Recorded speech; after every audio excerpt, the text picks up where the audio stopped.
Hi guys. तो जैसा कि हमें पता है हम एनएमआर स्पेक्ट्रोस्कोपी के बारे में कर रहे हैं और एनएमआर स्पेक्ट्रोस्कोपी में अभी तक जो जो हमारा कवर हो चुका है वो क्या है, वो इसका इंट्रोडक्शन पार्ट है कि किस तरीके से एनएमआर वर्क करता है, ये हमने कर लिया था। उसके बाद हमने इसके जो पैरामीटर्स थे उसके बारे में स्टडी कर लिया था कि कौन कौन से पैरामीटर्स होते हैं और वो कैसे एक दूसरे के साथ लिंक करते हैं। आफ्टर दैट हमने इसका जो फर्स्ट पैरामीटर था नंबर ऑफ सिग्नल, उसके बारे में स्टडी कर लिया था। एंड इसके बाद जो था वो एरिया रेशियो के बारे में हमने पढ़ लिया है। एंड नेक्स्ट लेक्चर में हम केमिकल शिफ्ट के बारे में भी पढ़ चुके हैं। तो इस तरीके से वन बाय वन हम जो उसके पैरामीटर्स हैं उनको कवर कर रहे हैं। और आज केमिकल शिफ्ट के बाद जो नेक्स्ट पैरामीटर है वो है अबाउट मल्टीप्लिसिटी, तो हम आज उसको कवर करेंगे। ठीक है, मल्टीप्लिसिटी आज का हमारा टॉपिक है और मल्टीप्लिसिटी मतलब स्प्लिटिंग ऑफ सिग्नल भी है। ठीक है, तो यहाँ पे स्प्लिटिंग ऑफ सिग्नल से अब आपको शायद थोड़ा सा क्लियर हो रहा होगा कि किस चीज़ की बात होने वाली है। मतलब अभी तक जैसे हमने देखा था कि सिग्नल्स हमें ऐसे मिलते हैं, जैसे मैं आपको कोई रिप्रेजेंटेशन देती थी तो उसमें ऐसे होता था कि ऐसे कोई सिग्नल्स हैं। ठीक है, तो हमेशा सिग्नल मैंने सिंगल लाइन में आपको शो करे थे, बट ऐसा ज़रूरी नहीं है कि हमेशा आपको ये जो सिग्नल्स हैं ये सिंगल लाइन में दिखेंगे। ये सिग्नल्स आपको इस तरीके से मल्टीपल लाइंस में स्प्लिट होके भी दिख सकते हैं। ओके, तो ये जो स्प्लिटिंग है सिग्नल्स की, इसकी वजह क्या है वो हम यहाँ पे देखेंगे। और ये इम्पॉर्टेंट फैक्टर क्यों है, क्योंकि ये क्वेश्चन भी एग्जाम में आ जाता है और पूछा जाता है कि मल्टीप्लिसिटी कैलकुलेट कैसे होगी वो आप बताओ। तो हम इसके सारे ही फैक्टर्स को आज यहाँ पे स्टडी करेंगे। ठीक है, तो देखो सबसे पहली बात कि हमें समझना है कि स्प्लिटिंग हो क्यों रही है। तो जैसे आपके पास एक एग्जाम्पल है, हम एग्जाम्पल के साथ बात करते हैं। CH3 CH2 Cl, ये हमारे पास एग्जाम्पल है। ठीक है, तो जो हमारे पास इन 3 प्रोटॉन का सिग्नल है और इन 2 प्रोटॉन का सिग्नल है, आपको पता है हम ऑलरेडी पढ़ चुके हैं, डिफरेंट आएगा। तो जो इन 3 प्रोटॉन्स का सिग्नल है वो अगर स्प्लिट होगा तो इन 2 प्रोटॉन्स की वजह से होगा। और ये जो 2 प्रोटॉन है अगर इसका सिग्नल स्प्लिट होगा तो वो 3 की वजह से होगा, मतलब अपने नेबरिंग एनवायरनमेंट की वजह से होगा। तो यहाँ पे अभी मैं सीधा आंसर लिख रही हूँ, फिर मैं आपको बताती हूँ कैसे कैलकुलेट हुआ। जो 3 प्रोटॉन का सिग्नल होगा वो मुझे नजर आएगा एज ट्रिपलेट, मतलब 3 लाइंस में एक ही सिग्नल होगा बट वो 3 लाइंस में स्प्लिट हो जाएगा। और जो मेरे पास यहाँ पे इन 2 प्रोटॉन का सिग्नल है वो मुझे नजर आएगा एज क्वार्टेट, विच मीन्स कि मेरे पास इसका जो सिग्नल होगा वो 4 लाइंस में स्प्लिट होके नजर आएगा। बट ऐसा क्यों? क्योंकि यहाँ पे एक हमारे पास फॉर्मूला होता है टू कैलकुलेट मल्टीप्लिसिटी, और वो फॉर्मूला क्या है? फॉर्मूला बहुत सिंपल है, 2ni+1। ये नोट कर लेना है सबने। फॉर्मूला हमारे पास यहाँ पे क्या है? 2ni+1, विच मीन्स कि हमारे पास यहाँ पे n जो है ये है number of neighbouring magnetic nuclei या प्रोटॉन्स। मैग्नेटिक न्यूक्लियाई या प्रोटॉन्स, हमारे पास number of neighbouring magnetic nuclei या प्रोटॉन्स। आई हमारे पास यहाँ पे है न्यूक्लियर स्पिन वैल्यू। ठीक है, जैसे हमें पता है कि अगर हम प्रोटॉन एनएमआर कर रहे हैं तो प्रोटॉन एनएमआर के लिए जो 1H है उसकी आई वैल्यू क्या है? उसकी आई वैल्यू हमारे पास हाफ है, तो वो आई वैल्यू की बात हो रही है। तो अगर कभी भी आपको मल्टीप्लिसिटी कैलकुलेट करनी है, आपको एक तो ये पता होना चाहिए कि जिन प्रोटॉन्स के लिए आप मल्टीप्लिसिटी कैलकुलेट कर रहे हो उसके नेबर में कितने मैग्नेटिक न्यूक्लियाई या प्रोटॉन्स प्रेजेंट हैं और उसकी आई वैल्यू क्या है। तो जैसे यहाँ पे अगर मुझे कैलकुलेट करना है तो जैसे 3 प्रोटॉन्स के लिए मैं यहाँ पे CH3 के प्रोटॉन्स के लिए पहले करती हूँ। ठीक है, तो आप यहाँ पे लिखेंगे कि लाइक 3 प्रोटॉन्स है ना, तो 3 प्रोटॉन्स के लिए मेरे पास फॉर्मूला क्या बनेगा? 2 × n 3 प्रोटॉन्स के नेबर में कितने हैं? 2, तो n की वैल्यू होगी 2 और I वैल्यू होती है प्रोटॉन की हाफ और ये हो गया +1। तो ये हमारे पास यहाँ पे क्या आ जाएगा? ये हमारे पास आ जाएगा 3, which mean signal will appear as triplet. वही चीज अगर मुझे 2 प्रोटॉन्स के लिए निकालनी है तो आप कैलकुलेट करो एक बार। 2 प्रोटॉन्स के लिए क्या लिखेंगे? 2 इंटू n। 2 के नेबर में कितने प्रोटॉन्स हैं? 3। इसकी आई वैल्यू क्या है? हाफ +1, तो ये मेरे पास क्या आ जाएगा? 4। और 4 के लिए हम क्या लिख रहे हैं? क्वार्टेट। तो अगर आप फॉर्मूला के रिस्पेक्ट से देखते हो तो फॉर्मूला आपके पास ये होता है 2ni+1, जिसमें n है number of neighbouring magnetic nuclei. इस बात का ध्यान रखना कि यहाँ पे हम सिर्फ उन्हीं प्रोटॉन्स को काउंट करते हैं या उन्हीं न्यूक्लियाई को काउंट करते हैं जिनका नेचर मैग्नेटिक होता है। जैसे मैंने कार्बन को नहीं काउंट किया क्योंकि कार्बन नेचुरल अबंडेंस के अकॉर्डिंग 12 कार्बन मुझे सबसे ज़्यादा मिलेगा और 12 कार्बन मैग्नेटिक इनएक्टिव न्यूक्लियाई है, दैट्स वाई मैं इसको काउंट नहीं करूँगी। जो मेरे पास यहाँ पे आई वैल्यू है, क्योंकि प्रोटॉन एनएमआर की बात हो रही है तो दैट्स वाई हम यहाँ पे आई वैल्यू क्या भरेंगे इसकी, जो भी जिसकी वजह से कपलिंग हो रही है, लाइक प्रोटॉन्स की बात हो रही है तो प्रोटॉन की आई वैल्यू हाफ है, तो दैट्स वाई हाफ हमने फिल कर दिया और हमें आंसर यहाँ पे मिल गया। ठीक है, ये तो ही बात फॉर्मूला की, बट हम शॉर्ट ट्रिक से भी कैलकुलेट कर सकते हैं। और हमें कितने डिस्टेंस तक जैसे प्रोटॉन्स को या मैग्नेटिक न्यूक्लियाई को लेना चाहिए वो हम यहाँ पे बात करते हैं, क्योंकि जैसे क्लोरीन भी तो था बट हमने उसको नहीं लिया, या मान लो मेरे पास इसके आगे फिर से CH2 होता है, कुछ और होता तो क्या मैं उसको भी काउंट करती? लाइक ये जो नेबरिंग वाली बात है ये कहाँ तक वैलिड है वो अब हम आगे डिस्कस करते हैं। तो सबसे पहली बात क्या है कि हमें यहाँ पे काउंट करना है 3 बॉन्ड डिस्टेंस तक। ठीक है, अब ये 3 बॉन्ड डिस्टेंस का क्या मतलब है? इसका मतलब है कि जैसे मेरे पास यहाँ पे ये CH3 के प्रोटॉन्स थे, फिर इसके आगे CH2 के प्रोटॉन्स थे और यहाँ पे क्लोरीन भी था। तो मैंने किस तरीके से काउंट किया? अगर मैं इन 3 प्रोटॉन्स की बात कर रही हूँ तो इसका फर्स्ट बॉन्ड बन गया हाइड्रोजन और कार्बन वाला, उसके बाद सेकंड बॉन्ड हो गया कार्बन और कार्बन वाला, उसके बाद थर्ड बॉन्ड हुआ कार्बन और हाइड्रोजन वाला। तो अगर मैं यहाँ से मूव करना स्टार्ट करती हूँ और ये जो नेबर में 2 डिफरेंट प्रोटॉन्स हैं इन तक पहुँचना चाहती हूँ तो मुझे 3 बॉन्ड डिस्टेंस कवर करना पड़ रहा है, विच मीन्स कि मेरे पास यहाँ पे ये वाले प्रोटॉन्स के साथ इसकी कपलिंग अलाउड है। इन प्रोटॉन्स की कपलिंग इन 2 प्रोटॉन्स के साथ अलाउड है क्योंकि ये 3 बॉन्ड डिस्टेंस के अंडर है। इसी तरीके से मेरे पास 2 बॉन्ड डिस्टेंस की बात भी हो सकती है। उसमें ऐसा होगा कि जैसे मानो मेरे पास ये हाइड्रोजन और ये हाइड्रोजन दोनों किसी ना किसी वे से डिफरेंट होंगे। लाइक ऐसा हो सकता है कि इन दोनों प्रोटॉन का नेचर डिफरेंट होगा, तो उस केस में ये मेरे पास कार्बन हाइड्रोजन का 1 और ये कार्बन हाइड्रोजन का बॉन्ड 2, तो ये वाला अगर इससे डिफरेंट है तो ये इसके साथ जब कपलिंग करेगा तो वो 2 बॉन्ड डिस्टेंस के अंडर आएगा।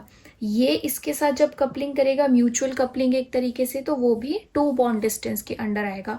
तो ऐसे हम काउंट करते हैं 2 बॉन्ड डिस्टेंस या 3 बॉन्ड डिस्टेंस। बट ये हमेशा याद रखना कि जो ये कपलिंग है, कपलिंग हमेशा किस में होगी? जो हमारे पास डिफरेंट प्रोटॉन्स हैं या डिफरेंट न्यूक्लियाई हैं, कपलिंग हमेशा उसी में होती है। जो सेम फैमिली के प्रोटॉन्स है वो कपलिंग नहीं करेंगे। जैसे अगर आप यहाँ पे बोल दो कि ये एक प्रोटॉन दूसरे वाले CH3 के प्रोटॉन के साथ कपलिंग करेगा तो वो गलत है। क्यों?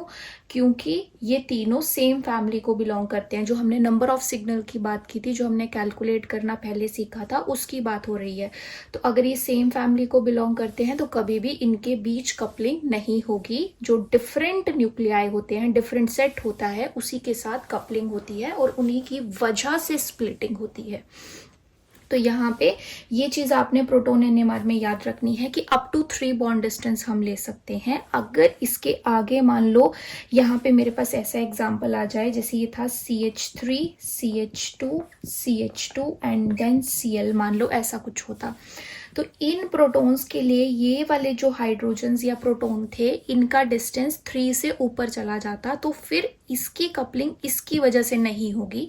ये ध्यान में रखना, इसकी कपलिंग या स्प्लिटिंग जो होगी वो सिर्फ उतने ही प्रोटॉन्स की वजह से हो सकती है जो 3 बॉन्ड डिस्टेंस के अंदर अंदर हो और वो डिफरेंट सेट को बिलोंग करते हो। ठीक है, ये बहुत इंपॉर्टेंट पॉइंट है, इसको ध्यान में रखना, अदरवाइज मल्टीप्लिसिटी में कंफ्यूजन हो जाता है। क्या बोला मैंने कि एक तो प्रोटॉन अपनी फैमिली के प्रोटॉन्स के साथ, अपने सेट के प्रोटॉन के साथ कभी कपलिंग नहीं करेंगे, उनकी वजह से कभी स्प्लिटिंग नहीं होगी। जो स्प्लिटिंग होगी वो डिफरेंट सेट ऑफ प्रोटॉन्स या different set of magnetic nuclei की वजह से होगी और वो 3 बॉन्ड डिस्टेंस के अंडर लाई करने चाहिए। 3 है, 2 है, ऐसा हो सकता है, बट उससे अगर ज्यादा के डिस्टेंस पे आता है तो उसके साथ उसकी कपलिंग नहीं होगी। कहने का मतलब है कि इतनी दूर होने पे ये अपना इफेक्ट इसकी स्प्लिटिंग पे नहीं डाल पाएगा। वही मैग्नेटिक न्यूक्लियाई अपना इफेक्ट डाल पाएंगे जो इसके पास में है और जो 3 बॉन्ड डिस्टेंस के अंडर है। ठीक है, तो अगर इसकी कपलिंग हो सकती है CH2 की या स्प्लिटिंग हो सकती है तो वो इस CH2 की वजह से हो सकती है, CH3 की वजह से नहीं हो सकती। जैसे हम म्यूचुअल बात कर रहे हैं कि CH3 की इसकी वजह से नहीं होगी, सिमिलरली CH2 की भी स्प्लिटिंग CH3 की वजह से नहीं होगी। तो जो नेबर में रहेंगे, 3 बॉन्ड डिस्टेंस के अंडर रहेंगे, वही कैपेबल होते हैं स्प्लिटिंग के लिए या मल्टीप्लिसिटी के लिए। ओके, तो ये पॉइंट हो गया हमारा यहाँ पे नोट। अब बात करते हैं हम आगे फॉर्मूला की। जैसे मैंने बोला था कि हम यहाँ पे फॉर्मूला यूज करते हैं 2ni+1।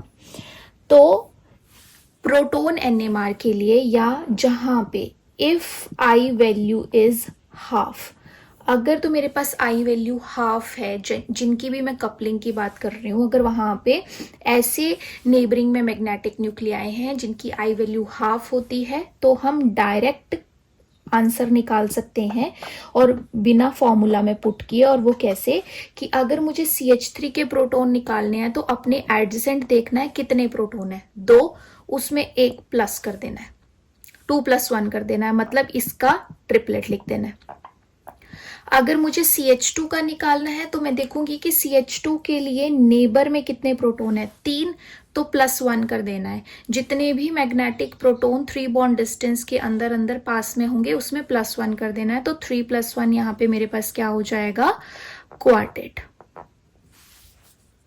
ठीक है, तो इस तरीके से हम निकाल सकते हैं, बट इस बात को याद रखिएगा कि ये सिर्फ वहीं तक एप्लीकेबल है जिनमें I वैल्यू हाफ होती है।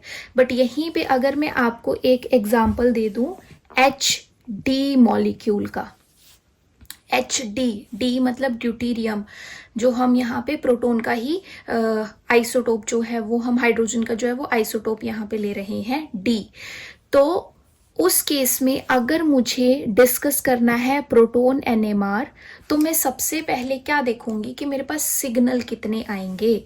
तो इसमें अगर मेरे से ये पूछा जाए कि HD मॉलिक्यूल में नंबर ऑफ सिग्नल्स बताओ, तो मेरा आंसर होगा 1, क्योंकि प्रोटॉन तो एक ही है, तो जितने डिफरेंट टाइप के प्रोटॉन्स होते हैं उतने सिग्नल आते हैं। तो यहाँ पे प्रोटॉन NMR में अगर मेरे से ये पूछा जाए कि नंबर ऑफ सिग्नल बताओ तो मेरा आंसर होगा 1। बट अगर मेरे से यहाँ पे मल्टीप्लिसिटी पूछी जाए या मेरे से स्प्लिटिंग पूछी जाए तो मुझे फॉर्मूला लगाना है 2ni+1, जिसमें प्रोटॉन के लिए उसका नेबरिंग मैग्नेटिक न्यूक्लियाई चाहे 1 बॉन्ड में है, चाहे 2 बॉन्ड में है, चाहे 3 बॉन्ड में है, वो मुझे देखना है यहाँ पे। और यहाँ पे अगर ये HD इस तरीके से कि H का बॉन्ड डायरेक्ट D के साथ है, मतलब 1 बॉन्ड डिस्टेंस के अंडर है और डिफरेंट मैग्नेटिक न्यूक्लियाई है, तो कपलिंग होगी। और अगर यहाँ पे कपलिंग होगी तो मीन्स पहले तो नेबरिंग कितने हैं, 1, एक ही है मैग्नेटिक न्यूक्लियाई, और उस मैग्नेटिक न्यूक्लियाई की I वैल्यू क्या है, ड्यूटीरियम की I वैल्यू 1 होती है, तो आपको वो पुट करनी है। और इस तरीके से फिर अब आपका आंसर आएगा, तो आंसर आपके पास यहाँ पे क्या आ जाएगा, 2+1 3, मतलब आंसर आ गया ट्रिपलेट।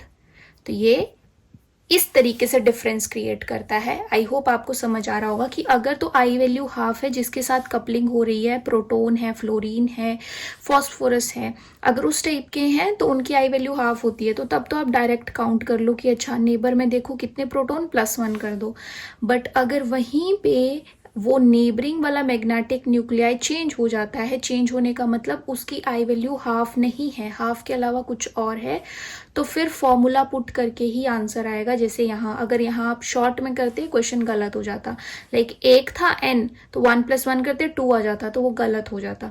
दैट्स वाई इस पॉइंट को खास कर अपने ध्यान में रखना कि फॉर्मूला लगाना ही बेहतर है। अगर तो हाफ वाले आई के साथ डील कर रहे हो तब तो चलो शॉर्ट में कर लो, बट नहीं कर रहे हो तो always use this formula. Alright, तो ये चीज मैं आपको फॉर्मूला और बॉन्ड डिस्टेंस की बताना चाहती थी मल्टीप्लिसिटी या स्प्लिटिंग ऑफ सिग्नल के लिए। तो अब नेक्स्ट कुछ हम एग्जाम्पल करते हैं एंड देन हम जो सिग्नल की इंटेंसिटी है वो कैसे आती है, उसके पीछे की रीज़न क्या है और क्या उनकी वैल्यूज़ रहती हैं, क्योंकि कई बार इंटेंसिटी भी पूछ लेता है कि ट्रिपलेट की इंटेंसिटी बताओ, यहाँ पे ट्रिपलेट की इंटेंसिटी बताओ। जैसे अगर अभी मैं बोलूँ तो इसमें 1:2:1 आएगी, जबकि यहाँ पे 1:1:1 आएगी, तो वो डिफरेंस रहता है। वो चीज़ भी हमसे कई बार पूछी जाती है, वो भी हमें पता होना चाहिए। तो वो हम करते हैं अब नेक्स्ट। ओके, सो यहाँ पे कुछ एग्जाम्पल्स मैंने लिखे हैं, इसमें हम नंबर ऑफ सिग्नल और उनकी मल्टीप्लिसिटी की बात करते हैं। तो जैसे जैसे मैं यहाँ पे डिस्कस करूँगी आप भी साथ साथ में सॉल्व करते रहना, आपकी भी प्रैक्टिस हो जाएगी। जो फर्स्ट एग्जाम्पल है उसमें हमें पता है कि CH3 और CH3 दोनों ही सेम हैं, डिफरेंट नहीं है। दैट्स वाई इसका आएगा हमारे पास यहाँ पे 1 सिग्नल। और क्योंकि एक ही तरह के प्रोटोन हैं, डिफरेंट टाइप का प्रोटोन है ही नहीं, तो इसमें स्प्लिटिंग नहीं होगी, और स्प्लिटिंग नहीं होगी तो इसका जो सिग्नल है वो नजर आएगा हमें एज सिंगलेट, सिंगल लाइन में नजर आएगा। क्योंकि स्प्लिटिंग कराने के लिए, मल्टीप्लिसिटी के लिए डिफरेंट सेट ऑफ प्रोटोन्स का होना भी जरूरी है, वो नहीं है। जो सेकेंड मॉलिक्यूल है उसमें हमारे पास आएगा ये फर्स्ट, ये सेकेंड और ये थर्ड। नंबर ऑफ सिग्नल कैसे कैलकुलेट करते हैं, अगर इसमें कंफ्यूजन है तो आप पुरानी वीडियो जाके देख सकते हो, उसमें मैंने बहुत क्लियरली सिखाया है। तो यहाँ पे 3 सिग्नल्स हमारे पास आएंगे, और अब इन तीनों सिग्नल की हम बात करेंगे जो हमारे पास 1 पे है, जो 2 पे है, जो 3 पे है, कि 1 की मल्टीप्लिसिटी क्या, 2 की क्या, 3 की क्या। तो अगर मैं यहाँ पे बात करूँ 1 की, तो वो 2 प्रोटोन सिर्फ अपनी नेबरिंग 2 प्रोटोन की वजह से स्प्लिट होंगे, उसके आगे तो बात नहीं जाएगी क्योंकि वो 3 बॉन्ड डिस्टेंस से ज़्यादा हो जाएगा। तो 2 प्रोटोन की वजह से इसका जो सिग्नल है वो हमारे पास आएगा एज ट्रिपलेट। जो मेरे पास थर्ड पोजीशन वाला है उसकी भी स्प्लिटिंग सिर्फ 2 प्रोटोन की वजह से जो नेबर में वहीं पे हो पाएगी, उसके आगे बात नहीं जा पाएगी। तो जो थर्ड वाला प्रोटोन थर्ड पोजीशन पे है वो भी 2 प्रोटोन की वजह से क्या शो करेगा, ट्रिपलेट। जो सेकंड वाला है ये अभी थोड़ा सा मैं एक चीज समझाती हूँ आपको, जो नया कंसेप्ट आपके लिए हो सकता है। जो सेकंड पोजीशन के प्रोटोन है जो CH2 है, उसके नेबरिंग में 1 भी है, उसके नेबरिंग में 3 भी है। तो कई बार क्या होता है कुछ बुक्स में, जैसे 3 यहाँ है, 2 यहाँ है, 3 + 2 मीन्स 5 प्रोटोन है तो 5 + 1 करके क्या लिख देंगे, 6 डेट, मतलब 6 लाइंस हमें मिल रही हैं। ठीक है, ऐसा एक साथ लिख देते हैं। बट अगर मुझे, आप खुद सोचो, ऐसा कहीं पे 6 डेट दिया होगा तो मुझे वहां से क्या इंफॉर्मेशन मिलेगी, मुझे तो ये लगेगा ना कि 6 डेट देने का मतलब कि इस प्रोटोन के आसपास 5 एक जैसे प्रोटोन्स हैं, 5 एक जैसे प्रोटोन हैं जिनकी वजह से 6 डेट आया है। बट ऐसा तो नहीं है, 3 अलग तरह के हैं, 2 अलग तरह के हैं। तो अगर इसको अच्छे से आपको एक्सप्लेन करना है, डिस्क्राइब करना है, तो इट्स बेटर कि इसका जो सिग्नल है उसके लिए दोनों की स्प्लिटिंग को अलग अलग लिखो। कैसे, जो 3 प्रोटोन है उसकी वजह से आएगा क्वार्टेट, और जो 2 प्रोटोन है उसकी वजह से आएगा ट्रिपलेट। तो आप इसको लिखेंगे क्वार्टेट इंटू ट्रिपलेट, ऐसे Q × T या ट्रिपलेट इंटू क्वार्टेट, कोई भी आगे लिखा जा सकता है, उसकी कोई प्रॉब्लम नहीं है। तो उससे क्या होगा, अगर मुझे लगेगा पता कि अच्छा सेकंड पोजीशन का जो सिग्नल है वो क्वार्टेट इनटू ट्रिपलेट में है, इट मींस एक तरफ 3 प्रोटॉन है जिन्होंने क्वार्टेट किया होगा, दूसरी तरफ 2 प्रोटॉन है जिन्होंने ट्रिपलेट किया, इसलिए क्वार्टेट इनटू ट्रिपलेट है। तो अगर बेटर वे में हम देखें तो जो हाई रेजोल्यूशन की बात है वो ये वाली हमें यहाँ पे प्रॉपर्टी बताएगी, ना कि ये। बट कुछ बुक्स में ऐसा होता है कि लो रेजोल्यूशन का डाटा लिखा होता है तो वो मिक्स कर देता है, जितने भी नेबर में पढ़ रहे हैं सेम डिस्टेंस पे उनका टोटल करके सीधा ही लिख देता है, बट उससे हमें क्लियर इंफॉर्मेशन नहीं मिलती है। That's why avoid to use this answer until unless आपके ऑप्शन में ऐसा कुछ दिया ही नहीं है तो आप इसको टिक करो, अदरवाइज अगर आपसे खुद पूछा गया है तो this is the right answer जो क्लियर इंफॉर्मेशन दे रहा है। ठीक है, तो इस तरीके से हमारे पास ये सेकंड की मल्टीप्लिसिटी हो गई। अब थर्ड एग्जाम्पल जो है ये आप लोगों ने करना है। ठीक है, ये आप लोगों के लिए मैंने यहाँ पे छोड़ दिया है, बिल्कुल इसी सेकंड को ही जैसे मैंने समझाया वैसे ही करते हुए पहले देख लेना नंबर ऑफ सिग्नल कितने बनते हैं, फिर उनकी मल्टीप्लिसिटी के बारे में लिखना, जो भी डिफरेंट सिग्नल होगा उसकी मल्टीप्लिसिटी डिफरेंट आपने लिखनी है। ठीक है, तो दैट्स योर टास्क, ये आपके लिए है और आपने इसका आंसर कमेंट बॉक्स में डाल देना है, अगर कोई डाउट होगा तो वो भी पूछ लेना है। ठीक है, जो फोर्थ एग्जाम्पल है क्योंकि ऐसा भी आपने किया नहीं तो इसका मैं आपको बता देती हूँ। देखो यहाँ पे ये CH3 वाला आ जाएगा 1, फिर एक प्रोटॉन इसके ऑर्थो पे है, इसका आ जाएगा 2, फिर एक प्रोटॉन इसके कौन सी पोजीशन पे है, मेटा पोजीशन पे।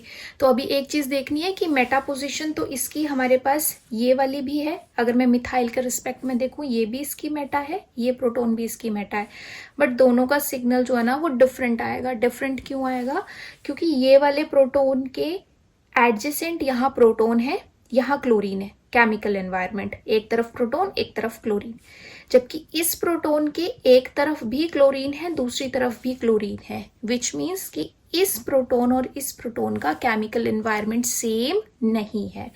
दैट्स वाई इसका सिग्नल अलग और इसका सिग्नल अलग। तो टोटल यहाँ पे हमारे पास बनते हैं 4 सिग्नल्स, 1 2 3 एंड 4। ठीक है, जो हमारे पास ये याद रखना एरोमेटिक सिस्टम से बाहर एज सब्स्टिट्यूएंट अगर प्रोटॉन्स जुड़े हैं, जैसे मिथाइल कोई ऐसा ग्रुप है तो उसकी कपलिंग कभी भी रिंग के साथ नहीं होगी। वही बात आ जाती है कि 3 बॉन्ड डिस्टेंस से ऊपर चली जाती है बात। तो दैट्स वाई हमारे पास ये मिथाइल वाला ग्रुप जो होगा ये हमें शो करेगा एज सिंगलेट, इसकी कपलिंग नहीं होगी। जो सेकेंड पोजिशन वाला प्रोटॉन है क्योंकि उसके एडजेसेंट 3 बॉन्ड डिस्टेंस पे 1 2 एंड 3 बॉन्ड डिस्टेंस पे बिल्कुल एडजेसेंट जो है वो थर्ड टाइप का डिफरेंट प्रोटॉन है, तो सेकंड थर्ड की वजह से स्प्लिट होगा into doublet. Similarly third mutual coupling करेगा, थर्ड के लिए सेकंड भी तो डिफरेंट है, तो थर्ड अपने सेकंड की वजह से यहाँ पे शो करेगा डबलेट। फोर्थ पोजीशन को अपने 3 बॉन्ड डिस्टेंस में अपनी ऑर्थो पोजीशन पे कोई भी मैग्नेटिक न्यूक्लियाई या फिर जिसके साथ कपलिंग पॉसिबल है वो नहीं मिल रहा है, इसलिए फोर्थ का हमें आएगा सिंगलेट। तो अगर इस मॉलिक्यूल की मल्टीप्लिसिटी हमसे पूछी जाए तो वो कुछ इस तरीके से हमारे पास रहेगी। फर्स्ट का सिंगलेट है 3 प्रोटॉन्स का, सेकंड का जो एक प्रोटॉन है डबलेट, थर्ड का जो एक प्रोटॉन है डबलेट, फोर्थ का जो है वो सिंगलेट। अब यहीं पे एक क्वेरी और मैं क्लियर कर देती हूँ, जैसे क्लोरीन और ब्रोमीन को जो है वो मैग्नेटिक न्यूक्लियाई बोला जाता है, बट फिर भी हम इसके साथ कभी कपलिंग नहीं करवाते हैं क्योंकि एक और चीज होती है जिसको हम बोलते हैं क्वाड्रुपोलर मोमेंट।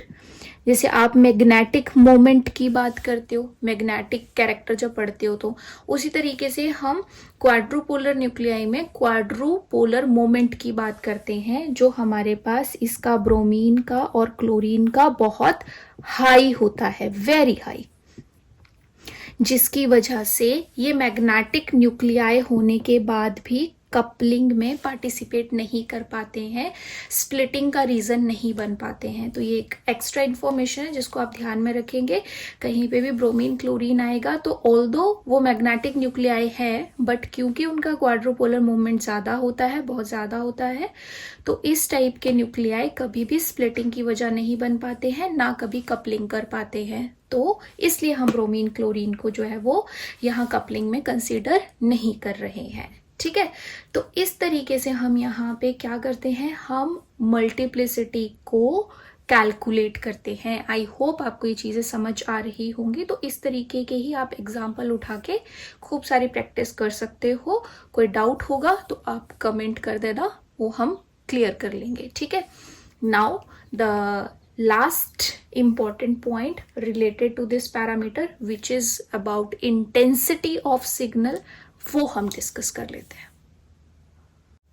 देखो, हम बात कर रहे हैं अब यहाँ पे किस चीज की, इंटेंसिटी ऑफ सिग्नल्स की, इंटेंसिटी ऑफ सिग्नल्स।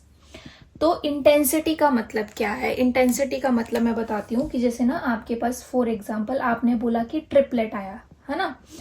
अब वो ट्रिपलेट जो है वो 3 लाइनें आपको 1 2 3 ऐसे है ना, बिल्कुल सेम हाइट की दिख सकती हैं, या आपको 1 2 1 ऐसे दिख सकती हैं, या आपको बिल्कुल ऐसी शॉर्ट में दिख सकती हैं, है ना, या फिर आप कह सकते हो कि 2 आपको हाई एक छोटी दिख सकती है। ये बात है इंटेंसिटी की। मीन्स हाइट किस चीज पे डिपेंड करती है, या हम कैलकुलेट कैसे करते हैं इस चीज को।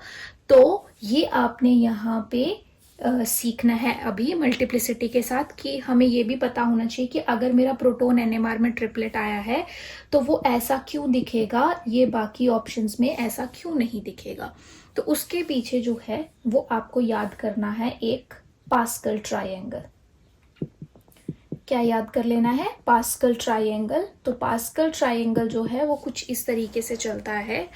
आपका सिंगलेट की इंटेंसिटी 1, डबलेट की 1:1, ट्रिपलेट की 1:2:1, देन 1 3 3 1, देन 1 4 6 4 1, देन 1 5 10 10 5 एंड 1। तो एक तरह से अगर आप इसको देखोगे ना तो आपको ये ट्रायंगल की तरह नजर आएगा। देखो, जैसे जैसे हम आगे इसके चलते जा रहे हैं ये एक ट्रायंगल की शेप लेता जा रहा है। ये था सिंगलेट के लिए, ये डबलेट के लिए, ये ट्रिपलेट के लिए, ये क्वार्टेट के लिए, ये हमारे पास है क्विंटेट के लिए, ये हमारे पास है सिक्सटेट के लिए, और ऐसे ही हम आगे सेप्टेट के लिए या हेप्टेट के लिए आगे निकाल सकते हैं और आगे हम बात कर सकते हैं। But this is applicable only for those nuclei whose I value is half। मतलब ये आप सिर्फ उन्हीं एनएमआर के लिए, उन्हीं एनएमआर में इस वाली वैल्यू को लेके चलेंगे, मान के चलेंगे जिनकी आई वैल्यू हाफ है। जैसे मैं प्रोटॉन एनएमआर की बात कर रही हूँ, तो प्रोटॉन एनएमआर में अगर ट्रिपलेट आया तो उस ट्रिपलेट की इंटेंसिटी रेशियो 1:2:1 ही होगी। ठीक है, बट अगर वहीं पे मैं कोई और डिस्कस कर रही हूँ जिसकी वजह से कपलिंग हो रही है, like applicable only for those nuclei whose I value half, जो कपलिंग की वजह बन रहे हैं। जैसे मैंने आपको एग्जांपल दिया था ना HD वाला, तो यहाँ पे भी मैं प्रोटॉन एनएमआर कर रही थी, बट इसकी कपलिंग D के साथ हुई और D की आई वैल्यू क्या होती है 1। तो यहाँ पे अब ये वाला जो पास्कल ट्रायंगल है ये अप्लाई नहीं होगा। जिसके साथ कपलिंग हो रही है ना, जिसकी वजह से कपलिंग हो रही है, उसकी आई वैल्यू हाफ होनी चाहिए। अगर उसकी आई वैल्यू हाफ है तो हम इसी पास्कल ट्रायंगल को फॉलो करते हैं for the intensity of signals. But अगर हमारे पास जिसके साथ कपलिंग हुई अगर उसकी आई वैल्यू हाफ के अलावा कुछ और आएगी तो उस पे ये पास्कल ट्रायंगल अप्लाई नहीं होता है। तो इस बात को आपने ध्यान में रखना है। तो इंटेंसिटी ऑफ सिग्नल क्या है कि आपसे पूछा जा सकता है कई बार ना कि कैलकुलेट करके ट्रिपलेट आया एंड ट्रिपलेट एज, तो आगे ऐसे ऑप्शन दिए होते हैं 1:2:1, 1:3:1, 1:4:1, कुछ भी दिया होगा, तो आपको वो भी पता होना चाहिए कि ट्रिपलेट है और क्योंकि आई वैल्यू जिसके साथ कपलिंग हुई है हाफ है, तो एज 1:2:1 ये भी पूछा जाता है। तो इसको याद कर लेना। और इसको कैलकुलेट करने का बड़ा एक इजी सा मेथड है कि अगर आपको 6 के आगे 7 या 8 लाइंस का मतलब इंटेंसिटी रेशियो निकालना हुआ तो कैसे निकालोगे, ध्यान से सुनो। ट्रिक क्या बोलता है कि आपको सारी लाइंस की इंटेंसिटी 1 से स्टार्ट करनी है, 1 पे खत्म करनी है। ठीक है। डबलेट मीन्स 2 लाइंस, तो 1 से स्टार्ट की 1 पे खत्म की तो 1:1। ट्रिपलेट मीन्स 3 लाइंस, तो 1 से स्टार्ट की, देन 1 लिखने के बाद जो 2 अगले नंबर हैं उसको ऐड करना है, 1 + 1 2, देन 1 पे खत्म। नेक्स्ट क्वार्टेट मीन्स 4 लाइन, 1 से स्टार्ट, 1 + 2 3, 2 + 1 3, 1 पे खत्म, 4 लाइन्स भी हो गई। क्विंटेट 5, 1 से स्टार्ट, 1 + 3 4, 3 + 3 6, 3 + 1 4, 1 पे खत्म। और 1 2 3 4 5 लाइन्स भी हो गई। सिक्सटेट में 6 लाइन, 1 से स्टार्ट, 1 + 4 5, 4 + 6 10, 6 + 4 10, 4 + 1 5, 1 पे खत्म और 6 लाइन्स भी हो गई। तो इस तरीके से आप पास्कल ट्रायंगल कभी भी भूलोगे नहीं, 1-2 बार प्रैक्टिस कर लोगे लिख के, तो आपको किसी की भी अगर मल्टीप्लिसिटी पूछ ली जाए, सॉरी मल्टीप्लिसिटी नहीं, अगर इंटेंसिटी पूछ ली जाए तो आप आंसर बहुत इजीली कर सकते हो। ठीक है।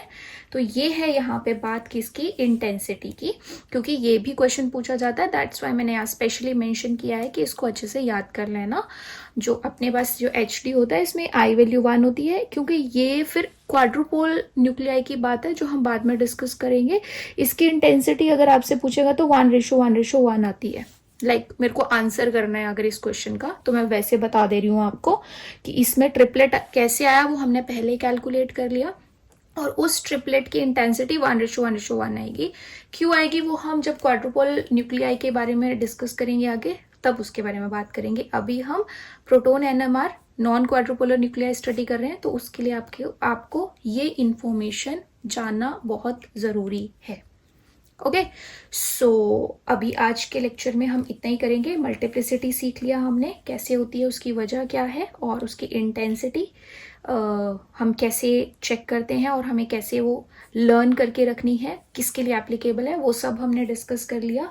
बाकी का जो भी हमारे पास नेक्स्ट पैरामीटर है या बाकी की इंफॉर्मेशन है वो करेंगे हम नेक्स्ट लेक्चर में। तब तक आप इसकी कीजिए अच्छे से practice. Good luck, bye bye, and take care. See you soon.